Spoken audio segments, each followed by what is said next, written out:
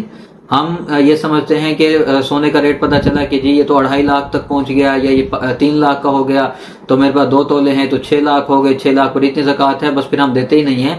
ایسی بات نہیں ہوتی، بلکہ جو اس کی قیمت ہے جب آپ اس کو بیچنے جائیں تو اس کا آپ کو اصل قیمت کا پتہ چلے گا. جو اس کی اصل قیمت بنے گی سونار کہے گا.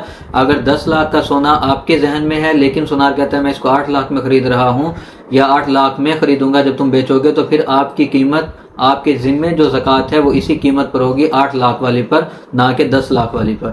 یہ بات ذہن میں رکھیے. اکثر لوگ یہ مسئلہ جانتے ہی نہیں ہیں اور عام طور پر علماء اس مسئلے کی طرف توجہ نہیں دیتے. قیمت فروخت بتائی جاتی ہے جبکہ سننے والے کو یہ بات سمجھ میں نہیں آتی، اس لیے میں نے اس کے وضاحت کی. اور آخری مسئلہ یہ کہ زکوٰۃ آپ دے کس کو سکتے ہیں؟ زکوٰۃ آپ اپنے بہن بھائیوں میں سے، اگر وہ سب الگ الگ ہیں تو آپ بہن بھائیوں کو دے سکتے ہیں. یہ سوال بہت زیادہ کیا جاتا ہے، اس لیے میں نے اس کو کھول کے بیان کیا کہ زکوٰۃ دی جا سکتی ہے بہن بھائیوں کو بھی، لیکن ماں باپ کو نہیں دی جا سکتی. ماں باپ سے اوپر یعنی دادا پردادا، یہ جتنا بھی اوپر یہ سلسلہ چلے گا، اسی طرح نیچے کہ اولاد، بیٹا بیٹی یا پوتے پوتیاں، یہ آگے والا جو سلسلہ، ان کو بھی نہیں دی جا سکتی. اس کے علاوہ بہن بھائی ایک دوسرے کو دے سکتے ہیں اگر وہ مستحق ہیں، اور کوئی بھی مستحق، وہ مصارف زکوٰۃ 8 ہوتے ہیں، وہ پھر کسی موقع پر انشاءاللہ عرض کریں گے. تو ان لوگوں کو زکوٰۃ دی جا سکتی ہے. اور بہن بھائیوں کو زکوٰۃ دینا، یا آپ کے عزیز و اقارب میں اگر کوئی وہ مستحق زکوٰۃ ہے تو اس کو دینا زیادہ افضل ہے، اس کو دینا زیادہ ثواب ہے، کیونکہ اس میں صلہ رحمی بھی ہے اور زکوٰۃ کی ادائیگی بھی ہے، تو ان کو دینا زیادہ بہتر ہے. اور اس کے بعد اگر اپنے خاندان میں کوئی نہیں، پھر آپ باہر کسی اور کو دیں گے. جزاکم